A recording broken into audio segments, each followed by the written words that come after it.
Ce message vous a été préparé par le Ministry of Unlimited Holy Ghost. Et vous êtes avec Mauro Dieu d'amour, volume 2, la venue du royaume de Dieu.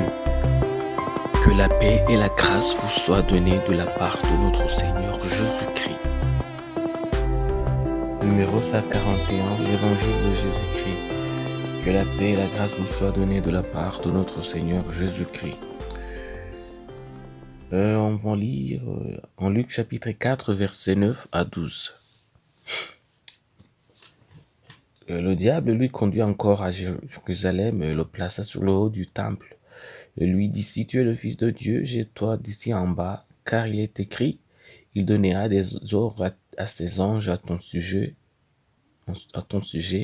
afin qu'ils te gardent et ils te porteront sur les mains, de peur que ton pied ne heurte contre une pierre. Jésus lui répondit: il est écrit, tu ne tenteras point le Seigneur ton Dieu.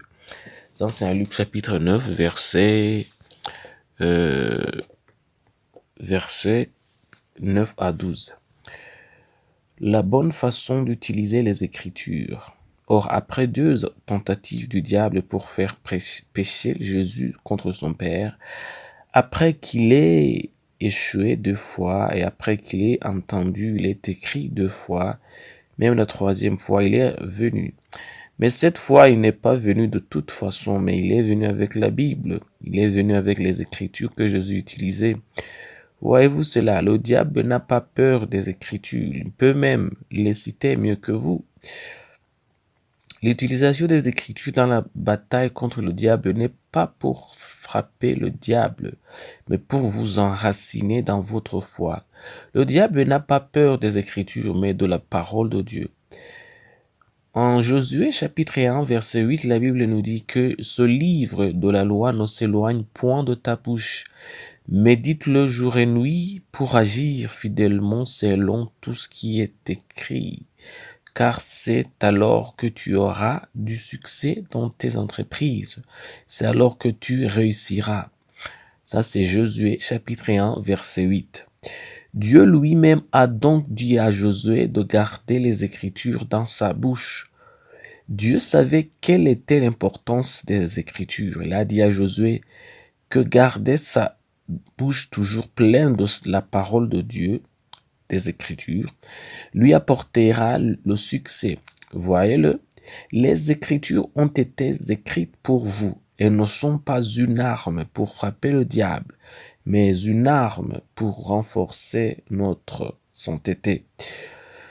En Éphésiens chapitre 6, verset 17, la Bible dit: prenez aussi la casque du salut et l'épée de l'esprit qui est la parole de Dieu. Mais voyez-vous que vous devez utiliser contre le diable et ses démons. C'est l'épée de l'esprit qui est la parole de Dieu. Entendez-vous le mystère ici? Le Saint-Esprit est une personne et il a une épée qu'il aime utiliser en termes de combat. Et cette épée est appelée la parole de Dieu. Vous devez donc emprunter son armure et surtout son épée pour frapper le diable. En Éphésiens chapitre 6, verset 13, la Bible nous dit: c'est pourquoi prenez toutes les armes de Dieu afin de pouvoir résister dans le mauvais jour et tenir ferme après avoir tout surmonté. Ça, c'est en Éphésiens chapitre 6, verset 13. La parole de Dieu n'est pas ton épée, c'est une épée de Dieu. C'est pourquoi Paul les appelle les armures, les armes de Dieu, et non pas les armes des hommes. Ainsi, Dieu vous donne la force, sa parole, la bonne nouvelle, ainsi de suite. Tout ce que nous devons savoir, c'est que nous devons emprunter la parole de Dieu à Dieu lui-même, afin de pouvoir frapper le diable.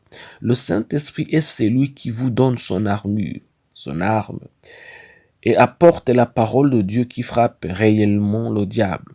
Et c'est la parole de Dieu. Rappelez-vous que la parole de Dieu est née du Saint-Esprit, et c'est par la révélation que nous recevons la parole de Dieu. La prière d'aujourd'hui. Père éternel, nous te remercions parce que tu viens de nous donner notre occasion d'écouter ta parole.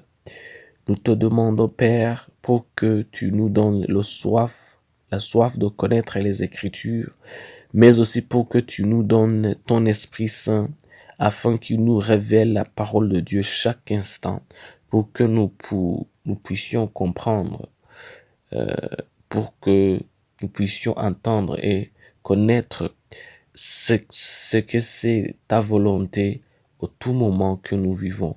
C'est au nom de Jésus-Christ que nous prions. Amen. La promesse d'aujourd'hui, on va la trouver en Romains chapitre 15, verset 4.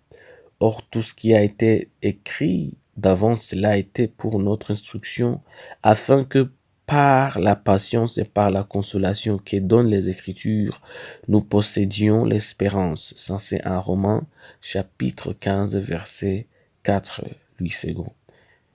Que Dieu vous bénisse d'être avec nous, que la main de Dieu reste sur vous, que la paix et la grâce de la part de notre Père Céleste et de la part de notre Seigneur Jésus-Christ et de la part de l'Esprit Saint, que la paix et la grâce restent sur vous, laisse sur votre famille, qu'il reste sur votre possession.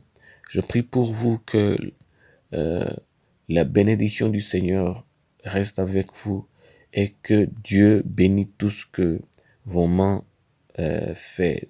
C'est au nom de Jésus-Christ que je prie. Amen. Soyez un partenaire de Dieu. Suivez et recommandez notre page Facebook et notre chaîne YouTube. Partagez la dévotion avec vos proches.